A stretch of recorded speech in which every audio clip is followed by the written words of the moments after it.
Kita ke informasi lain, pemirsa, miris angka stunting di wilayah Nusa Tenggara Timur tertinggi di Indonesia. Terlebih di masa pandemi saat ini banyak keluarga yang mengalami penurunan penghasilan sehingga sulit memenuhi kebutuhan gizi keluarga.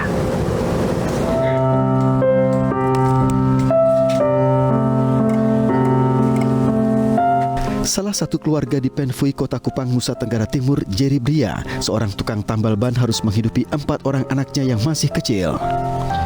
Apalagi kondisi pandemi seperti sekarang, untuk memenuhi kebutuhan makanan bernutrisi untuk anak rasanya sangat sulit dilakukan. Hal ini membuat anak-anak harus serta-merta membantu orang tuanya mencari penghasilan tambahan. Arfan, salah satu anak Jerry Bria, terpaksa berjualan jagung keliling sepulang sekolah. Jerry Bria mengaku sangat kesulitan untuk memenuhi kebutuhan gizi anak-anaknya.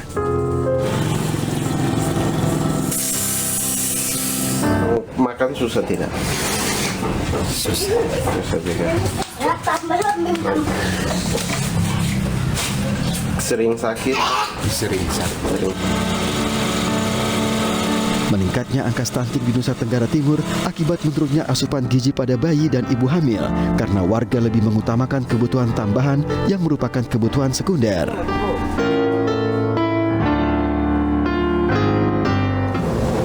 Dan pemerintah untuk membahas mengenai strategi pemerintah mengatasi stunting terutama di masa pandemi sudah bergabung bersama kami ada Pak Hasto Wardoyo, Kepala BKKBN, dan Pak Emmanuel Melkiades Lakalena, Wakil Ketua Komisi 9 DPR RI.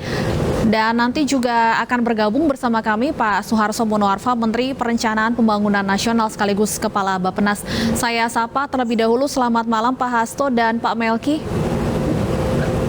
Selamat malam Mbak Tiffany. Baik, saya ingin ke Pak Hasto terlebih dahulu. Pak Hasto, kita tahu bahwa Pak Hasto, stunting ini kan identik dengan kurang nutrisi dan di Indonesia 1 dari 3 balita menderita stunting. Bagaimana mungkin di negara yang dalam tanda kutip tongkat kayu menjadi tanaman bisa menjadi negara keempat di dunia dan negara kedua di Asia Tenggara dengan prevalensi stunting mencapai 27,7%?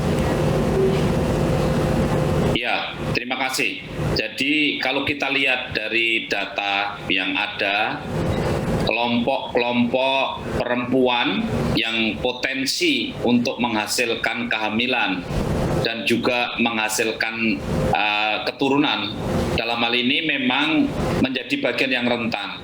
Karena data menunjukkan angka anemia pada remaja masih cukup tinggi, masih lebih dari 30% untuk remaja putri.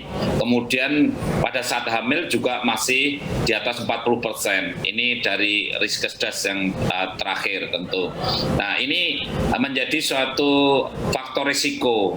Ketika perempuan-perempuan kita kesehatannya tidak optimal, maka kemudian dia akan menghasilkan keturunan atau dalam hal ini kehamilan yang juga tidak optimal. Kita tahu bahwa stunting itu adalah gagal untuk mencapai pertumbuhan yang optimal karena suboptimal nutritional dan juga bisa suboptimal health. Ya, jadi karena asupan yang kurang dan juga sakit berulang kali. Nah, perlu diketahui juga lingkungan yang sangat tidak mendukung seperti katakanlah kesediaan air yang kurang cukup, kemudian sanitasinya yang masih banyak yang kumuh, menimbulkan penyakit-penyakit menular. Penyakit-penyakit menular inilah yang membuat akhirnya bayi-bayi atau balita, baduta ini berulang kali sakit seperti TBC, kemudian juga ada penyakit-penyakit diare, kemudian juga ada demam berdarah dan seterusnya. Inilah yang membuat kemudian bayi itu tidak sukses di dalam mencapai pertumbuhan yang optimal karena istilahnya suboptimal. Ya, jadi saya kira itu alasannya kalau tadi ditanyakan kenapa kita ini tongkat kayu dan batu dari tanaman tapi masih stunting, begitu Mbak. Baik Pak Hasto, artinya tadi disebutkan bahwa persoalan stunting pun bisa dicegah dari masa kehamilan. Apakah memang saat ini pemahaman masyarakat kita memang masih minim juga terkait upaya pencegahan stunting? Ya, stunting ini sendiri kan oleh WHO baru tahun 2006, kemudian 2007 mulai diprogramkan dan Indonesia mulai mengamati betul tahun 2007, kemudian dievaluasi 2013 dan seterusnya sampai sekarang. Sehingga stunting sendiri relatif baru. Ya, jangankan masyarakat atau orang-orang yang tinggal di desa-desa itu. Ya, katakanlah orang-orang yang sudah berpendidikan pun itu juga masih harus dipahamkan tentang stunting itu. Dan memang betul bahwa stunting itu tentu bisa dicegah melalui sebelum nikah, sebelum hamil, kemudian hamil, dan juga jangan lupa lingkungan. Ini penting sekali. Tadi sudah saya katakan di depan, sanitasi, air bersih, dan juga tentu kecukupan ketersediaan akses pangan. Jadi saya kira itu yang menjadi faktor-faktor penting yang untuk kemudian diperhatikan. Nah, ini ke depan kita harus selalu memberikan edukasi, konseling, seperti di 5 pilar itu salah satu pilarnya kita harus melakukan KIE ya, advokasi, kemudian juga konseling, ini yang sangat penting saya kira. Baik, saya ke Pak Melki, Wakil Ketua Komisi 9 DPR.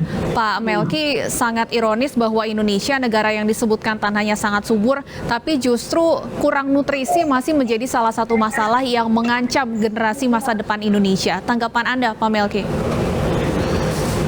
Ya, ini tantangan kita, Mbak Stefani ya. Jadi, seperti tadi sudah disampaikan oleh Pak Hasto ya, program ini sendiri memang selama berapa tahun terakhir ini kan memang dia belum begitu ditangani dengan lebih terintegrasi, lebih sistemis oleh pemerintah pusat sampai ke daerah.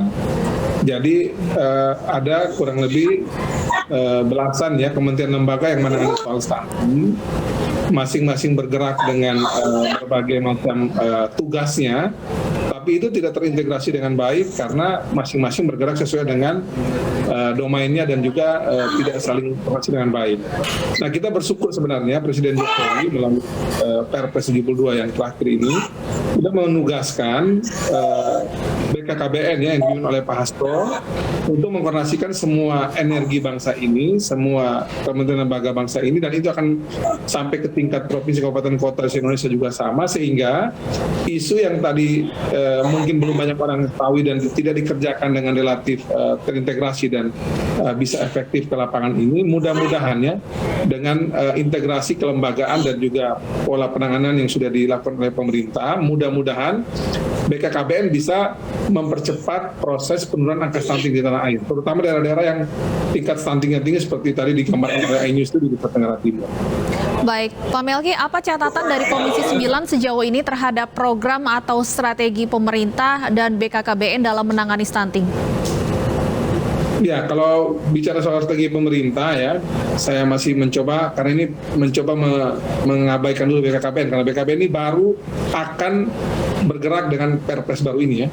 Tapi kalau pemerintah sendiri, kalau kita lihat sejauh ini kan anggarannya sebenarnya relatif tersedia, tapi karena dikerjakan di banyak tempat, akhirnya masing-masing itu tidak saling bersinergi untuk menyelesaikan persoalan stunting sesuai dengan tugas pokok fungsi dari setiap kementerian lembaga. Nah, kami tentu berharap agar dengan adanya Perpres baru ini dan BKKBN sebagai leading sektor yang menangani ini, mengkoordinasikan ini semua, mudah-mudahan dengan energi yang kita miliki ini, termasuk program dan anggaran yang kita dapatkan ini, itu benar-benar bisa menjangkau masyarakat-masyarakat yang benar-benar sangat membutuhkan program stunting ini, bisa menyentuh mereka ya. Baik itu terkait dengan bagaimana pasokan gizi, air bersih, sanitasi, dan tentu berbagai tadi informasi yang kita butuhkan, sehingga masyarakat juga itu punya pemahaman yang baik bagaimana mereka sejak kehamilan itu mulai dipastikan itu ada pada seorang ibu yang sudah menikah atau akan melahirkan atau sedang mengandung, itu mereka betul-betul sudah mempersiapkan pasokan gizi yang memadai, khususnya dari pangan-pangan lokal. Sebenarnya kita masih harus juga mengidentifikasi banyak pangan lokal kita yang bernilai gizi bagi ibu-ibu hamil di seluruh tanah air. Harus diawali dari pemahaman masyarakat juga ya tentunya, Pak Melki. Nah, Pak Hasto, kalau bicara mengenai minim pemahaman masyarakat terkait persoalan stunting ini, selain bertubuh kerdil, apa yang kemudian bisa menjadi ciri lainnya dari balita yang menderita stunting? Ya, Ya, baik. Jadi stunting itu kan mempunyai satu kerugian 3 ya, dan ini sekaligus menjadi ciri ya. Yang pertama, dia tidak bisa mencapai tinggi badan yang optimal, sehingga stunting pasti pendek. Tapi jangan dibalik, pendek belum tentu stunting ya. Kemudian yang kedua, memang perkembangannya, respon terhadap lingkungan, kecerdasannya juga menjadi tidak bisa optimal.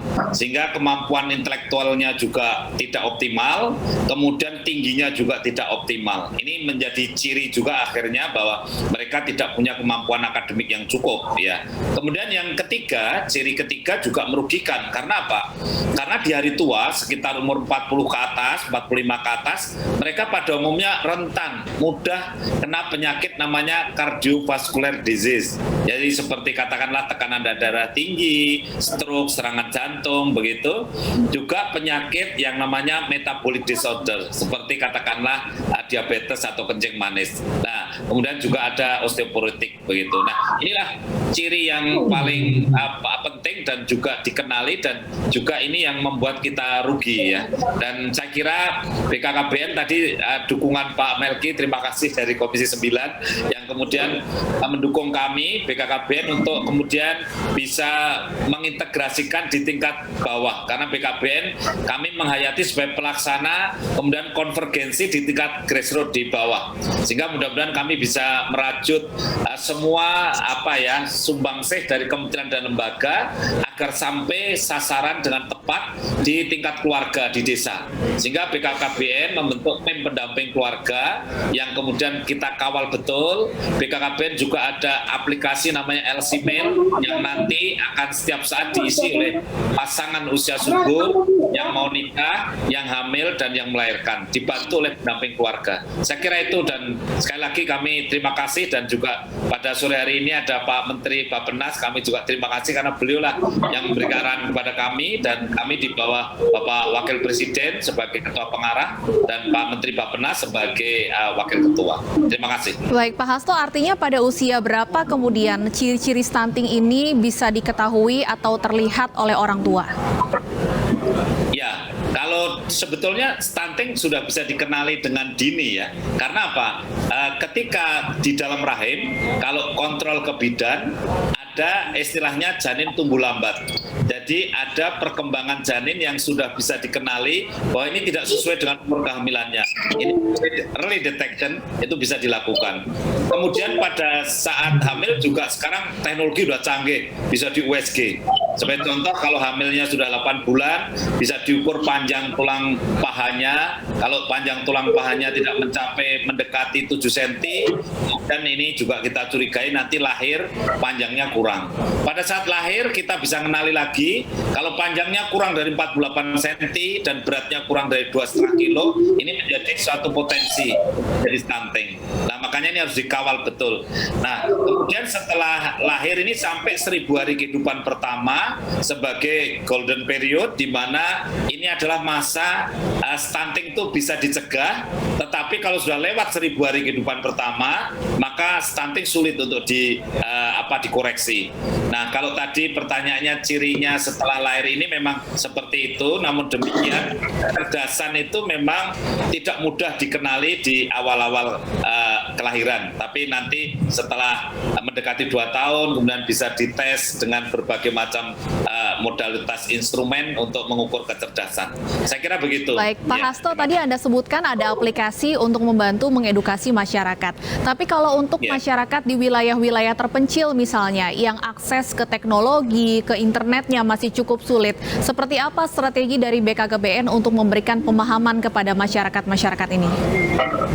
Ya, strategi kami pendamping ini terdiri dari 3 unsur, yaitu ada bidannya atau petugas kesehatan, kemudian ada ada PKK, kemudian ada penyuluh KB. Jadi kalau seandainya mereka ada di daerah yang katakanlah remote area, maka 3 orang inilah yang bisa kemudian membantu untuk kemudian menginput datanya.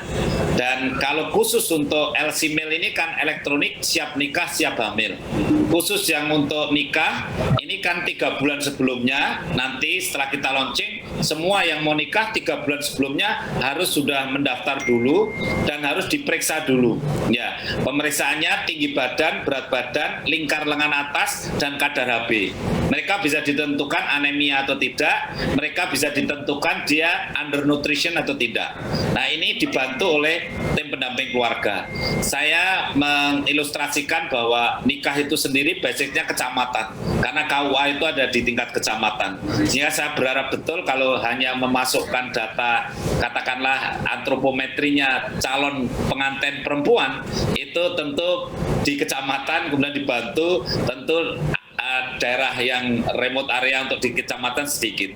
BKKBN sudah membuat data PK21, pendataan keluarga 21, kita coba yang remote area 30%, dari desa-desa itu 30%, sehingga 70% on, 30% memang harus kita migrasikan ke kecamatan terlebih dahulu. Begitu. Baik, Pak Hasto dan Pak Melki, kita akan lanjutkan pembahasan terkait strategi penanganan stunting usai jeda berikut. Pemirsa, tetaplah bersama kami di iNewsroom. Terima kasih Anda masih bersama kami, masih membahas stunting dan pandemi, ancaman hilangnya satu generasi. Masih bersama kami Pak Hasto, Kepala BKKBN, dan ada Pak Melki, Wakil Ketua Komisi 9 DPR. Saya ingin ke Pak Melki. Pak Melki, kita tahu bahwa stunting tidak hanya disebabkan kurang gizi, ada faktor lingkungan, sanitasi, sarana air minum juga di sana. Bagaimana Anda melihat selama ini koordinasi lintas sektor untuk menangani stunting? Ya, Mbak Stefani. Jadi seperti tadi kami sampaikan, ya, program ini, penanganan stunting ini harus diakui bahwa sejak dulu itu menjadi pekerjaan yang terpisah dari satu kementerian lembaga dan satu kementerian lembaga yang lain. Juga antara pusat dan daerah juga ruang kendalinya tidak seperti sekarang lagi ditata kembali untuk bisa dilakukan dengan lebih terarah, terintegrasi, dan juga lebih bisa ditata dengan baik dari tingkat pusat.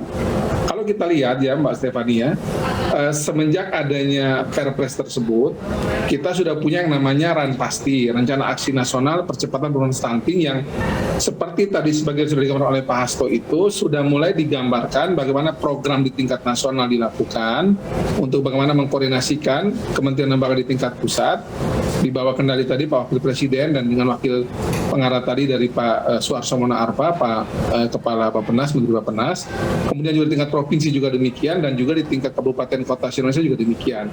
Nah, tentu dengan pola yang lebih terarah dan lebih bisa sinergi seperti yang saat ini sedang dilakukan dan terus dilakukan oleh BKKBN di seluruh Indonesia. Saya sendiri tadi, Mas Stefani, baru dari Kalimantan Barat, bersama dengan teman-teman BKKBN Kalimantan Barat juga melakukan program yang kurang lebih hampir sama.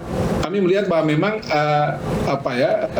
Perpres ini kalau memang sudah mulai bisa bergerak dengan lebih optimal di lapangan, mudah-mudahan energi dari seluruh kementerian lembaga yang selama ini sinergi ataupun koordinasinya belum baik ini bisa diatur lebih baik lagi ke depan koordinasinya, dan itu bisa membantu bagaimana program antar kementerian lembaga ini bisa masuk lebih lebih optimal kepada kelompok masyarakat sasaran yang perlu ditangani dengan baik dalam rangka penurunan angka stunting ini. Sebenarnya Mbak, kalau kita lihat bahwa rata-rata kelompok yang terkena ini adalah di daerah pinggiran, umumnya daerah pinggiran. Kota memang ada tapi relatif memang tidak terlalu besar, ya. Tapi daerah pinggiran yang tingkat kemiskinannya tinggi, yang tingkat pendidikan ataupun putus sekolahnya juga rendah ataupun tinggi putus sekolah misalnya, tingkat pendidikan rendah itu cenderung dekat dengan angka stunting yang tinggi. Nah, tentu dalam program pemberantasan kemiskinan ini, dan apalagi kita mesti harus bekerja dengan ekstra keras karena di G20 tahun depan ini, di mana Presiden Jokowi sekarang diminta sebagai pemimpin G20 ini, kan kita punya pekerjaan besar terkait dengan menurunkan angka kemiskinan ekstrim dan juga sekaligus penanganan stunting. Nah, jadi ini di sini letak dari peran Pak Hasto selaku Kepala BKKBN dan segenap tim di seluruh Indonesia yang terlibat dalam penanganan stunting ini. Kita punya tugas besar, Mas Stefani, karena kita ini lagi jadi pemimpin kelompok G20 yang salah satu pasti akan dilihat orang bagaimana kita juga menangani stunting di negeri ini, sehingga bisa lebih baik lagi dari waktu ke waktu, dan apalagi di era Pak Jokowi sebagai pemimpin dari G20. Baik. Pak Melki, Pak Hasto, dan pemirsa sudah bergabung juga bersama kita malam hari ini ada Pak Suharso Mono Arfa, Menteri Perencanaan Pembangunan Nasional dan Kepala Bappenas. Selamat malam Pak Suharso. Selamat malam. Baik, Pak Menteri, langsung saja kita tahu bahwa sudah hampir 2 tahun, sudah lebih dari 2 tahun pandemi COVID-19 melanda Indonesia, tentunya berdampak juga pada ekonomi masyarakat dan tentunya juga berimbas pada akses konsumsi makanan bergizi yang juga semakin terhambat. Bagaimana kemudian strategi pemerintah untuk mengejar target percepatan penurunan angka prevalensi di bawah 20% di tengah imbas dari pandemi COVID-19 yang masih dirasakan masyarakat? Ya, yang pertama tentu yang kita perbaiki adalah penetrasi di lapangan. Nah, penetrasi di lapangan ini dengan adanya Perpres nomor 72 tahun 2021 dan kemudian menempatkan BKKBN yang dipimpin oleh Pak Hasto sebagai pelaksana langsung di lapangan. Dan saya kira BKKBN punya instrumen ya dan punya organisasi dan bahkan menurut saya Pak Hasto juga bisa menghidupkan kembali masyarakat atau LSM yang memang dulu juga membantu dan menggerakkan BKKBN seingat saya seperti perhimpunan kependudukan dan seterusnya karena kita kan ingin menghadapi sesuatu yang mengancam kualitas generasi kita ke depan. Itu yang pertama, Mbak. Jadi ini kita penetrasi itu. Nah, kenapa itu perlu dilakukan? Karena seperti tadi Pak Melki tadi sampaikan ya bahwa banyaknya itu program yang mengintervensi ke sana, tetapi efektivitasnya pada tingkat seperti apa, level kesuksesannya seperti apa. Nah, kami di Bappenas itu kan merancang bangun saja, tapi eksekusinya pasti dilakukan oleh KL. Dengan ada dirigen di bawah yang langsung dipimpin oleh Pak Hasto, kemudian program-program yang sudah ada itu mestinya sudah bisa menukik langsung ya. Karena banyak hal intervensi yang akan kita lakukan di sana. Ya, ada intervensi program keluarga harapan, bantuan pangan non tunai, kemudian PBI jaminan kesehatan nasional, ada juga DAK baik yang non fisik maupun fisik, kemudian bantuan operasional kesehatan, kemudian bantuan untuk PAUD, kemudian ada dak fisik terkait dengan penyediaan air, kemudian sanitasi, lalu lingkungan yang sehat. Jadi itu yang saya kira penting untuk kita pastikan. Dan tentu terhadap ibu-ibunya sendiri kan sekarang subjeknya siapa, objeknya siapa saja, target grupnya ya kita kan harus lihat ibu-ibu yang kurang ibu hamil yang kurang energi kronik, istilahnya kek, kemudian harus memberikan konsumsi tablet tambah darah ya Pak Hasto ya, kemudian pemberian makanan pendamping air susu ibu, karena golden time itu yang kita akan kejar dari usia kehamilan sampai dengan 23 bulan dan itu penting sekali supaya ibu dan bayi ini mendapatkan asupan gizi yang pasti yang baik gitu. Dan kemudian setelah itu tentu adalah intervensi pada usia setelah kelahiran sampai dengan di bawah 5 tahun. Baik, saya kembali ke Pak Hasto. Pak Hasto, masih terkait dengan pandemi, bagaimana kemudian strategi agar tidak kehilangan satu generasi, sementara potensi kita memiliki bonus demografi Indonesia Emas ini sangat besar? Iya, baik, terima kasih. Dan juga terima kasih Pak Menteri, selamat malam. Kami mendapatkan arahan dari Pak Menteri juga bahwa kita harus penetrasi, meyakinkan bahwa semua bantuan dari kementerian lembaga sampai pada keluarga. Ini tugas kami dan ini arahan dari Pak Menteri tentu siap kami laksanakan. Dan kalau terkait dengan pandemi ini, maka kemudian kami berhitung, ini mohon izin Pak Menteri dan Pak Melki, bahwa kami berhitung setiap tahun ada 2 juta orang menikah, kemudian dari 2 juta orang menikah itu yang hamil 1,6 juta, kemudian yang stunting 400.000. Harus kita hitung betul. Setelah itu kita pastikan dia itu ada di mana, by name, by address, harus kita pastikan. Dan insya Allah ini bisa karena BKKBN sudah mendata lewat pendataan keluarga tahun 2021 dan kami izin melaporkan Pak Menteri juga ini sekaligus kami membuat aplikasi Pak Menteri namanya LCMail. Jadi setiap hari ada 6.000 orang yang menikah, nanti harus ketahuan apakah dia anemia atau kek tadi seperti yang sampai Pak Menteri, tempatnya di mana, harus betul-betul penetrasi ke sana. Ini yang harus kita lakukan di masa pandemi karena tanpa begitu waktunya tinggal 2,5 tahun.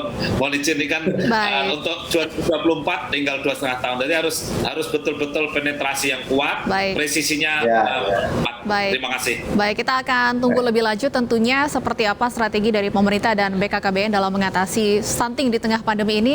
Terima kasih Bapak-Bapak, Pak Hasto, Pak Melki, dan Pak Suharso sudah bergabung bersama kami malam hari ini di iNewsroom.